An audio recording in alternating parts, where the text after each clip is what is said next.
अस्सलाम वालेकुम students.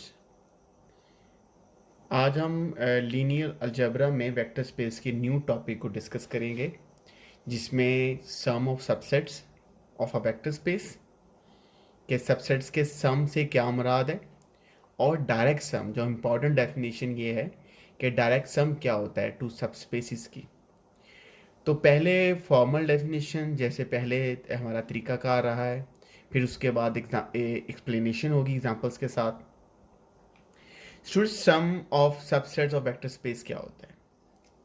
Late u and w be the subsets of a vector space v।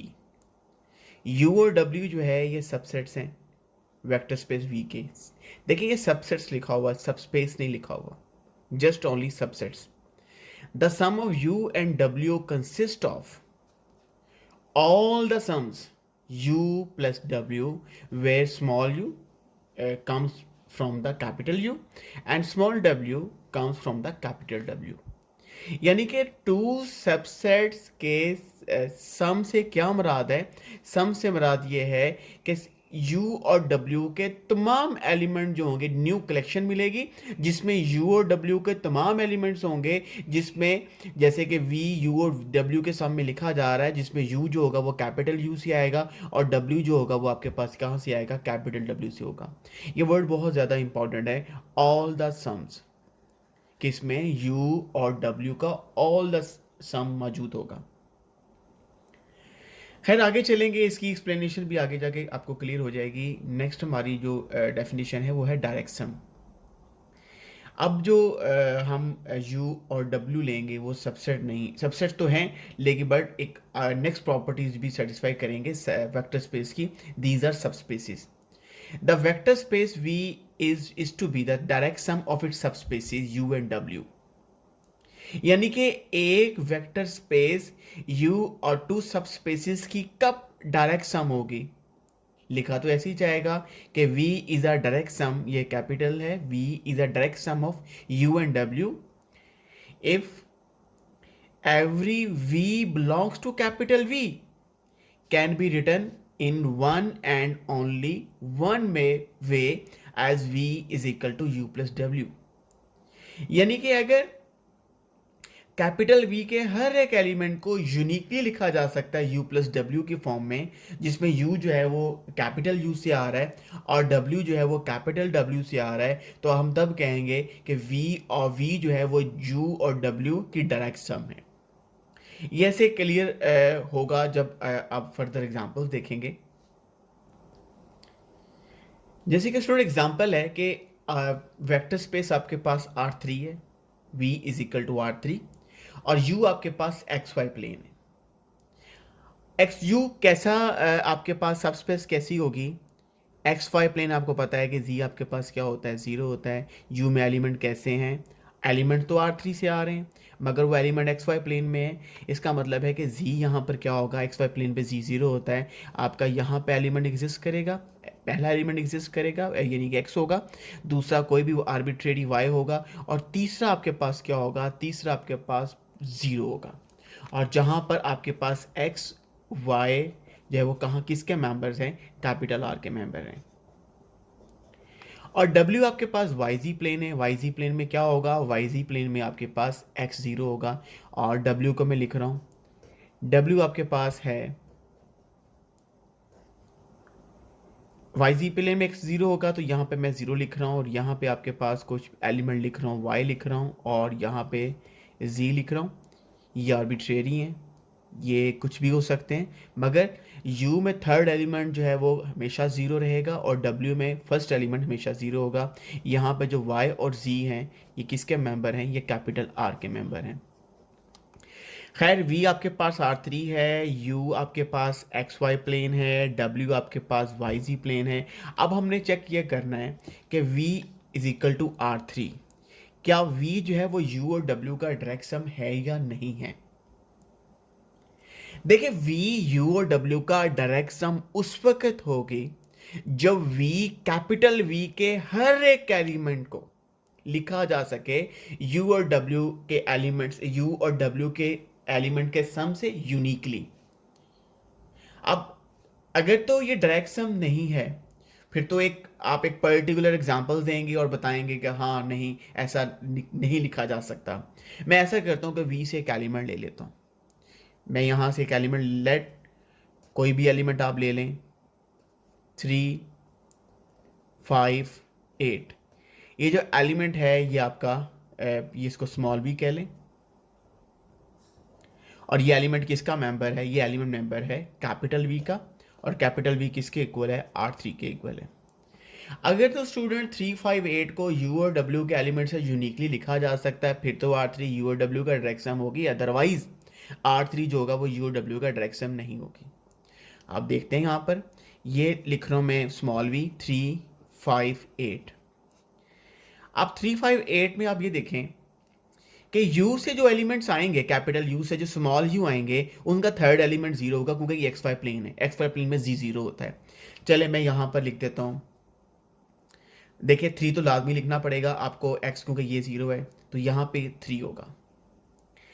अब दूसरा ये है कि जब आप u से एलिमेंट लेंगे, थर्ड एलिमेंट आपके पास क्या होगा? 0 होगा। एक तो ये है, क्योंकि आपने 358 कंप्लीट करना है। w का फर्स्ट एलिमेंट आपके पास क्या आ रहा है? 0 है। मैं w का फर्स्ट एलिमेंट भी लिख देता हूँ z, ये 0 है।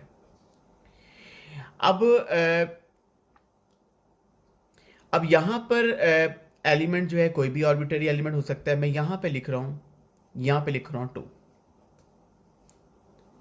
और यहाँ पे चूंकि यहाँ पे u का जो है, ये जो फर्स्ट एलिमेंट है, इसका थर्ड कंपोनेंट जो है वो आपके पास 0 है, तो मैं यहाँ पे लिखूंगा 8, क्योंकि मैंने 8 भी कंप्लीट करना है, क्योंकि ये तो 0 रहेगा। अगर ये हमेशा फिक्स 0 है तो ये यहाँ पे 8 लाजमी होगा, और चूंकि यहाँ पे 0 है फिक्स, और इस वजह से, और यहाँ पर क्या होगा? 3 होगा। और 5 कैसे कंप्लीट होगा? तो यहाँ पे 2 हो गया, और यहाँ पर क्या आ गया? 3 आ गया। आप ये देखें कि अगर आप इसको सम करते हैं, ये 3 है और ये 5 है, और आपके पास क्या? 8 है। अब ये ना समझिएगा कि ये y और ये y दोनों सेम होनी चाहिए, ये आर्बिट्रेरी एलिमेंट से कुछ भी हो सकते हैं। ये कभी ना सोचिएगा कि यहाँ पे जो y की वैल्यू u में होगी, w के एलिमेंट में भी सेकंड वही रहेगी, ऐसा नहीं है। अच्छा, अब आपने देखना है कि क्या 358 को और वे से भी आप लोग ऑब्टेन कर सकते हैं। क्या ये 358 यूनिकली ऑब्टेन हो रहा है u और w के एलिमेंट से? 358 दोबारा हम देखते हैं कि और वे है 358। देखें यहाँ पे आपके पास, ये तो आपके पास 0 है, ये आपके पास यहाँ पे 0 है, तो लिहाजा ये आपके पास 8 होगा, ये आपके पास 3 होगा। क्लास आप यहाँ पे चेंज कर सकते हैं दरमियान में। अब यहाँ पे आप 1 कर दें, और यहाँ पे आप 4 कर दें, अभी भी आपका 358 जनरेट हो रहा है। इसका मतलब है कि 35V के जो एलिमेंट्स हैं वो u और w के एलिमेंट से यूनिकली ऑब्टेन नहीं हो रहे। अब डेफिनेशन पे दोबारा हम आते हैं। डेफिनेशन क्या है स्टूडेंट? डेफिनेशन ये है, the vector space V is said to be the direct sum of its subspaces. कि एक वेक्टर स्पेस आपके पास V है, वो u और w के डायरेक्ट सम उस वक्त होगी if every V belongs to capital V। अगर V के हर एक एलिमेंट को, एक तो ये कि हर एक एलिमेंट को लिखा भी जा सके, ये नहीं हो कि कुछ एलिमेंट को आप u और w के आप सम में ना लिख सकें। इफ एवरी, यहां पे 2 वर्ड बहुत ज्यादा इंपॉर्टेंट है, एक एवरी वर्ड इंपॉर्टेंट है, और एक one and only one way important है, इसको यूनिकली कहते हैं। तो v u और w का डायरेक्ट सम उस वक्त होगा when if every v belongs to capital V can be written in one and only one way as v is equal to u plus w। अगर v को u और w के element से uniquely लिखा जा सके, और v के हर एक एलिमेंट को, कुछ एलिमेंट्स को नहीं, v के तमाम एलिमेंट्स को u और w के एलिमेंट से यूनिकली लिखा जा सके as v is equal to u plus w, where u comes from capital U and the small w comes from the capital W, तब v u और w का डायरेक्ट सम होगा, अदरवाइज v u और w का direct सम नहीं होगा। आप student वापस आ जाए एग्जाम्पल पे। आपने देखा कि हमने v से एक एलिमेंट लिया था 358। 358 जो है वो ऑब्टेन तो हो रहा है u और w से, मगर वन एंड ओनली वन वे से ऑब्टेन नहीं हो रहा। सिर्फ ये वे दो वेज लिखे हैं, अब एक वे और भी लिख सकते हैं, ये 358 लिख लें। ये आपके पास क्या होगा, 3 होगा, यहाँ पे 5 लिख करते हैं, ये 0 जरूर होगा क्योंकि एक्स वाई प्लेन है, ये 0 उस वक्त जरूर होगा क्योंकि वाई जी प्लेन है। यहाँ पे आप 0 कर दें और यहाँ पे आप क्या कर दें, 8 कर दें, अभी भी ये 358 है। मैंने इसका एक और वे आपको बता दिया, आप बेशुमार वे बता सकते हैं। अब है तो ये कि अब देखिए यहाँ पे एवरेज जो है वो आपकी जो प्रॉपर्टीज है वो फुलफिल हो रही है कि हर एलिमेंट तो जनरेट हो रहा, हर एलिमेंट तो लिखा जा सक रहा है यू और डब्ल्यू के एलिमेंट से, मगर यूनिकली एलिमेंट नहीं, यूनिकली नहीं लिखा जा रहा। और कुछ मैंने आपको एक पर्टिकुलर एग्जांपल दे दी है, और भी आप कोई भी एग्जांपल दे सकते हैं, लाजमी नहीं आप बुक के मुताबिक ही चले, आप अपने एग्जांपल से कोई और वे आपको लगता है किसी और वे से एक्सप्लेन करें। अब नेक्स्ट एग्जांपल में आते हैं स्टूडेंट। नेक्स्ट एग्जांपल में अब वेक्टर स्पेस V तो वही है, V equal to R3, but अब आपके पास सब स्पेसिस डिफरेंट है। एक सब स्पेस जो है वो U is equal to XY plane है, और जो W है वो आपके पास के Z एक्सिस है। अब आपने बताना है कि क्या R3, खैर स्टेटमेंट तो यही है कि R3 is a direct sum of U and W, you have to show that. अब पहली बात तो है कि पहले देखें सब स्पेस ये किस तरह के, U आपके पास क्या होगा XY प्लेन, Z आपके पास क्या होगा 0 होगा, तो यहाँ पर X लिख दें, यहाँ पे आप Y लिख दें, तीसरा एलिमेंट 0 होगा, और यहाँ पे जो X और Y हैं वो किसके मेंबर हैं, R से मेंबर है, क्योंकि V is equal to R3 the vector space over R।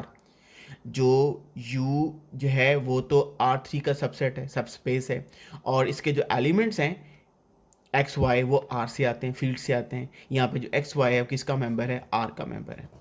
W क्या है, W is the Z axis. आप जी एक्सिस के ऊपर आप देखें कि जी एक्सिस के ऊपर आपके पास एक्स और वाई क्या होते हैं, 0 होते हैं, फिक्स।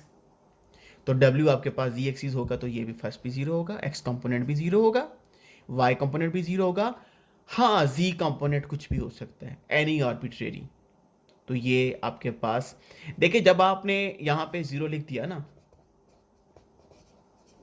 जब आपने यहां पे 0 कर दिया, इसका मतलब 0 के अलावा कोई एलिमेंट नहीं हो सकता, 0 ही रहेंगे। और यहाँ पे थर्ड कंपोनेंट जी कंपोनेंट 0 है, यहाँ पे एक्स कंपोनेंट वाई कंपोनेंट 0 है। अब आप कोई और वही एग्जांपल आप दोबारा से ले लें, आप स्मॉल वी लें 358, ये किसका मेंबर है, ये कैपिटल वी को बिलोंग करता है, और कैपिटल वी बेसिकली हमारे यहां डिस्कशन में क्या है, R3।